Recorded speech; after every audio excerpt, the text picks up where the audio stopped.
Preoccupazione per Brozovic in vista di Fiorentina-Inter con le ultime sulle formazioni e tante news di calciomercato Inter all'interno dell'episodio di oggi in cui vi ripropongo uno dei format che più vi piacciono sui nostri canali. All'interno di questo format vi vado a condensare in pochi minuti le principali notizie del momento sull'Inter. Amiche e amici interisti, amiche e amici di Passione Inter, ben ritrovati in questo nuovo episodio in cui facciamo un punto della situazione perché ci sono tante notizie in un momento molto importante per la stagione dell'Inter, ma anche per il mercato, visto che stiamo entrando veramente nel vivo della programmazione della prossima estate e quindi anche della prossima stagione. Partiamo però, come detto, dal campo. Perché è un momento decisivo? Perché si riparte in questo nuovo turno, la 30ª giornata di Serie A, con un Inter che parte, come sappiamo sempre, la partita contro il Bologna da recuperare, ma al momento la classifica dice che l'Inter è a 4 punti di ritardo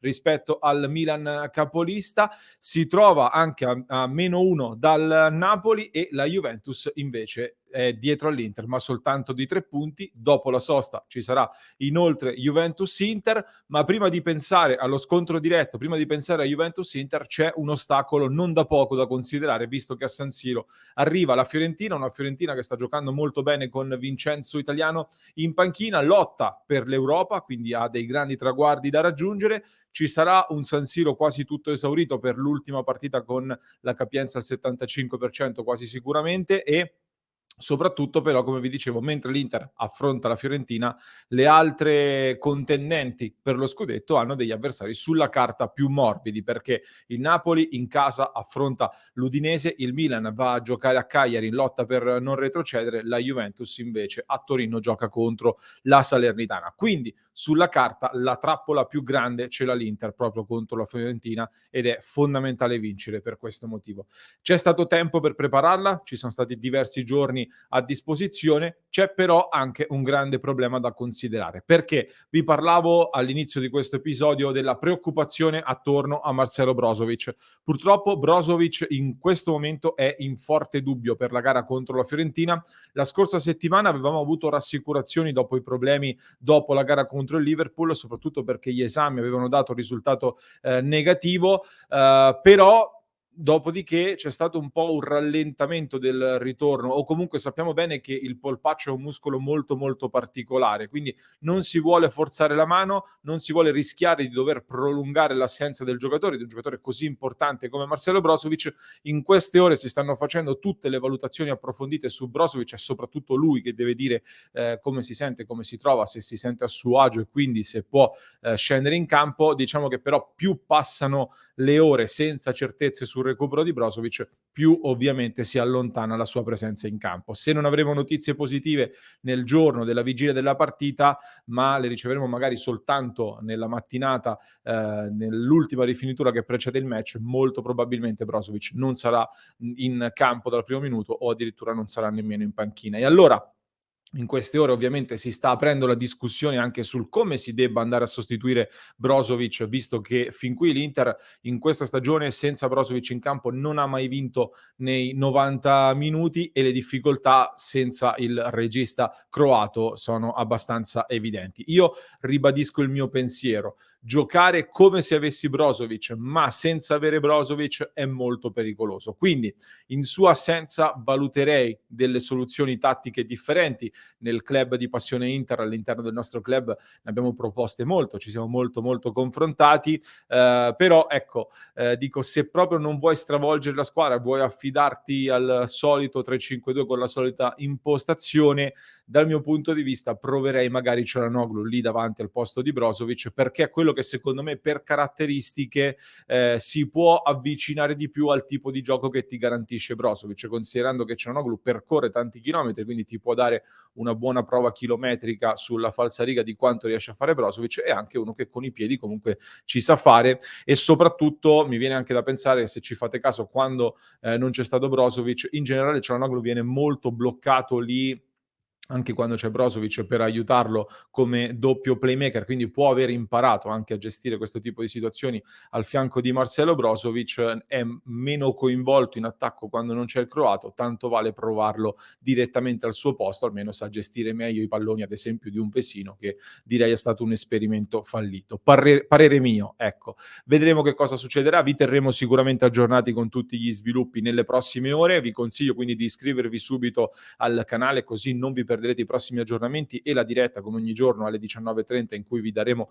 le notizie in tempo reale. Il lato positivo della medaglia, se vogliamo trovarci un qualcosa di positivo all'interno di questa notizia, è che nel caso in cui Brozovic dovesse effettivamente saltare la partita contro la Fiorentina, salterebbe chiaramente anche gli impegni con la nazionale croata e potrà tornare tirato a lucido dopo la sosta contro la Juventus. Così come non è stato convocato De Vrij dall'Olanda, è stato convocato invece Denzel Dumfries. Vi segnalo sempre sul tema nazionali che in queste ore, notizia molto importante che fa piacere al mondo interista ovviamente, l'Argentina, oltre ad aver chiamato per le gare di qualificazione al mondiale Lautaro Martinez e Correa, il CT Scaloni ha convocato anche i giovanissimi Franco e Valentin Carboni, due ragazzi della primavera nerazzurra. Complimenti, entrambi giovanissimi, si stanno mettendo in mostra e speriamo di vederli anche all'opera con la nazionale maggiore, sarebbe veramente un bel traguardo per loro. Veniamo però a parlare di calciomercato Inter, perché come detto, queste sono le fasi in cui, oltre ai rinnovi di cui non parliamo oggi, si portano avanti tanti contatti per le operazioni da completare in vista di un'estate in cui bisognerà operare molto in diversi reparti. Tanti, giustamente, nei commenti ci fanno spesso notare: escono ogni giorno nomi nuovi, spuntano tanti nomi, ci accostano chiunque. Su molti, chiaramente, c'è una forte componente di fantasia, però ragazzi non dobbiamo pensare nemmeno che l'Inter o qualsiasi altra squadra decida di puntare un obiettivo, si punta solo quello e si va avanti solo su quello.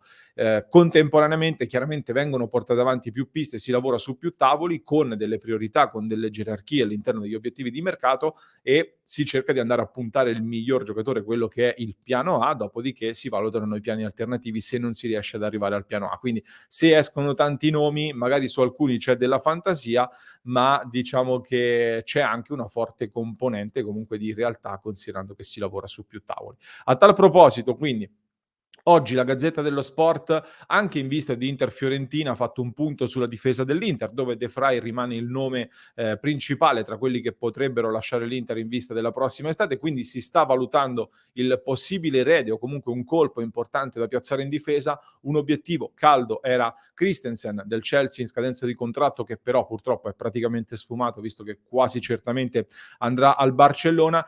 La pista Bremer del Torino va tenuta sempre molto calda perché l'Inter si è mosso in anticipo e sta lavorando concretamente a questo profilo. Nel frattempo però attenzione, perché torna di moda anche il nome di Nikola Milenkovic, difensore classe 97 proprio della Fiorentina, che quindi ci ritroveremo di fronte in questa gara a San Siro, sperando che non accada come con gli altri nomi che ci sono stati accostati nelle ultime settimane, che ci hanno anche segnato e fatto male nelle ultime occasioni.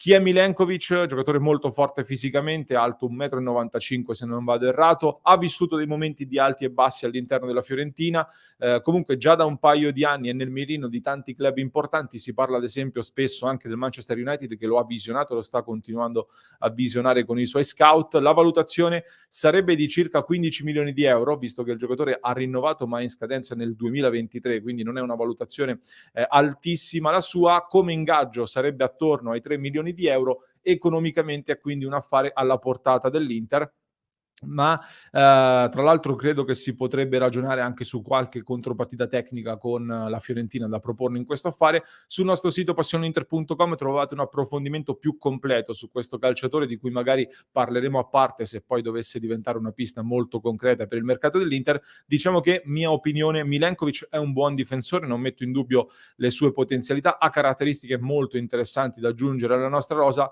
Nei miei sogni in questo momento però sarebbe più il quarto difensore dell'Inter e non uno dei titolari in sostituzione di De Vrij. Questa è un po' la mia opinione. Vediamo che cosa succederà. Nel frattempo rimangono sullo sfondo sempre due nomi, quello di Senesi del Feyenoord e Luis Felipe della Lazio. Detto della difesa, passiamo a centrocampo, ma soprattutto ci spostiamo a Reggio Emilia, in casa Sassuolo, perché nelle scorse ore abbiamo registrato l'annuncio ufficiale da parte del Sassuolo del rinnovo del contratto di Davide Frattesi, contratto contratto fino al 2026 per il centrocampista classe 99 che piace moltissimo all'Inter. Dopo Frattesi, attenzione perché il Sassuolo dovrebbe rinnovare i contratti anche di Scamacca e Raspadori, salvo colpi di scena.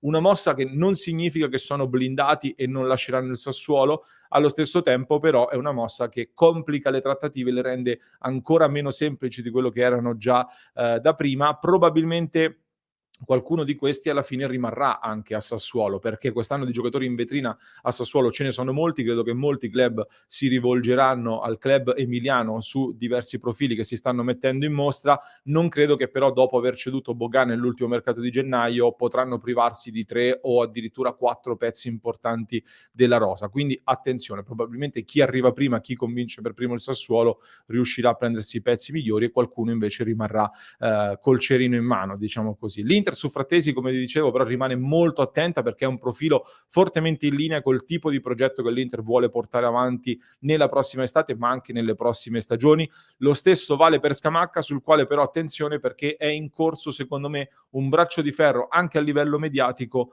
molto complesso. Da un lato l'Inter continua a portare avanti i contatti, ma ha fatto delle operazioni strategiche portando avanti dei contatti anche con altri attaccanti, facendo uscire delle voci su Marcus Thuram, su Jonathan David, su altri profili. È uscito anche il nome di Haller, di cui vi abbiamo parlato negli scorsi episodi, vi invito a recuperarli sui nostri canali. Dall'altro lato il Sassuolo chiaramente, oltre a tenere alta la valutazione del giocatore, sta parlando anche con altri club e attenzione per esempio al Milan che si sta muovendo concretamente. Difficilissimo oggi fare delle previsioni sul futuro di Scamacca, di sicuro, come vi ripeto da settimane, l'Inter un colpo in attacco lo farà, non scarta l'idea addirittura di farne 2 e Scamacca rimane per ora una priorità e vi terremo aggiornati.